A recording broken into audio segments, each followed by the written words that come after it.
আসসালামু আলাইকুম।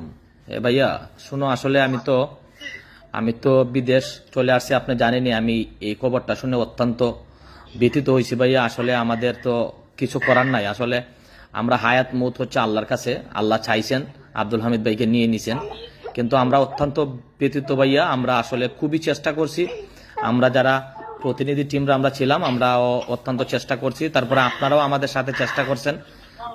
প্রধান উপদেষ্টার কাছ থেকে শুরু করে এমন কোন আদার্স মন্ত্রণালয় নাই যে আমরা যাইনি ওদের মুক্তির জন্য। কিন্তু আব্দুল হামিদ ভাই ইন্তেকাল করছেন দুবাই জেলের ভিতরে। আসলে এটা আমাদের জন্য অত্যন্ত ব্যথিত, জুলাই স্পিডের জন্য অত্যন্ত ব্যথিত। এখন আমি আপনাকে এটাই বলবো ভাইয়া, আপনি একটু মানে বাস্তবতাটা মান্য নিন। আর আমার যারা ওই চট্টগ্রাম আছে, আমি আপনার ফ্যামিলিতে আমি পাঠাইতেছি। জি ইনশাল্লাহ। বুঝতে পারছি ভাইয়া,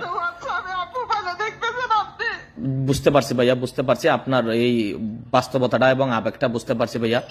আর আমরা ইনশাল্লাহ যে 212 জন আছি, আমরা 212 জন অবশ্যই ভাইয়া সব দিক ভাই আপনার পাশে থাকবো ভাইয়া। আমি এই প্রতিশ্রুতিটা আপনারা দিতেছি ভাইয়া। আর একটু মনটা শান্ত করেন ভাইয়া প্লিজ, একটু মনটা শান্ত করেন। একটু মানে কান্নাকাটি তো হবে, এটা বাস্তবতা। তারপরও ভাইয়া যতটুকু পারা যায় একটু নিজেরা কন্ট্রোল করেন। আল্লাহ নিয়ে গেছেন হামিদ ভাইকে, আমি দোয়া করি মহান আল্লাহ তাআলা যেন ওনারে জান্নাত নসিব করেন। বুঝতে পারছি ভাইয়া আপনার কষ্টটা আমরা বুঝতে পারছি।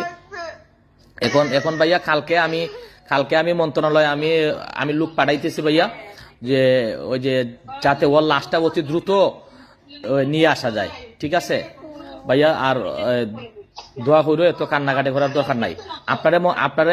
আপনার এমবাসি থেকে কল দিয়ে কি বলছে? আমাকে ওই যে 15-20 দিন আগে আবুধাবি এয়ারবাসি থেকে দূতাবাস থেকে ফোন করতে বলছে ফাস্টফুডের জন্য এই তো। হ্যাঁ, সব ফাস্টফুডের জন্য, সবকিছুর জন্য ফোন করছে। তো কিন্তু উনি তখন থেকে জানে, কিন্তু সবার গুলা চাইছে না, আমার হাজবেন্ডের গুলা চাইছিল। ঠিক আছে ভাইয়া, আমরা তখন থেকে আমরা একটু জানতাম। মানে কল কাটি যাচ্ছে, তো 5-6 বার কল করছে। আমি বলছি কোনো এমার্জেন্সি না হলে উনি কল করতো না।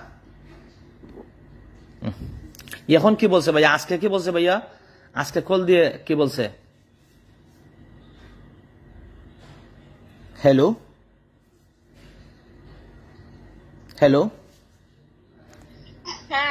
হ্যাঁ ভাইয়া, আজকে এমবিসি থেকে কল দিয়ে কি বলছে বলেন? হ্যাঁ, বাসি থেকে বলতেছে যে আপনার দেওয়ারা বা শ্বশুর কেউ আছে। আমি বলছি নাই, এখন ওরা তো বাড়িতে, এখন আমি আছি। বলছে যে আমরা তো অনেক চেষ্টা করছি, আব্দুল হামিদ গত মাসের 22 তারিখ মারা গেছে, আমরা দেশটা বাংলাদেশে পাঠানোর জন্য প্রস্তুত করছি বাড়িয়ে। তো ওগুলো বলতেছে। বুঝতে পারছি ভাইয়া। আচ্ছা ভাইয়া, আমরাও চেষ্টা করতেছি। আর তো অন্তত পক্ষে কিছু করতে পারবো না, অন্তত পক্ষে লাশটা যাতে অতি দ্রুত আনানো যায় ভাইয়া, এই চেষ্টা করতেছি ভাইয়া। আচ্ছা ভাইয়া, একটু শান্ত হন, একটু বাস্তবতাটা মানেন। আর যেহেতু একটা বাচ্চা আছে আব্দুল হামিদ ভাই, আমরা ইনশাল্লাহ মন্ত্রণালয়ের সাথে এই বিষয়টা নিয়ে অবশ্যই আমরা ডিপলি কথা বলবো। আর আপনাদের ফ্যামিলির পাশে আমরা 212 জন আমরা মানে সবসময় থাকবো ইনশাল্লাহ ভাইয়া। একটু মাথাটা ঠান্ডা করেন। আমি তো ভাইয়া দেশের বাইরে চলে আসছি, না হলে আমি এখন চট্টগ্রামে আসতাম ভাইয়া। আর অবশ্যই আমার প্রতিনিধি টিমকে আমি বলে দিচ্ছি, কালকে একটা টিম আপনার কাছে যাবে। ওকে ভাইয়া? আসলে আপনাকে সান্ত্বনা দেওয়ার ভাষা আমার কাছে নাই ভাইয়া। ভালো থাকবেন, আর নিজের একটু কন্ট্রোল করবেন ভাইয়া। ওকে ভাইয়া, ভালো থাকেন। আসসালামু আলাইকুম।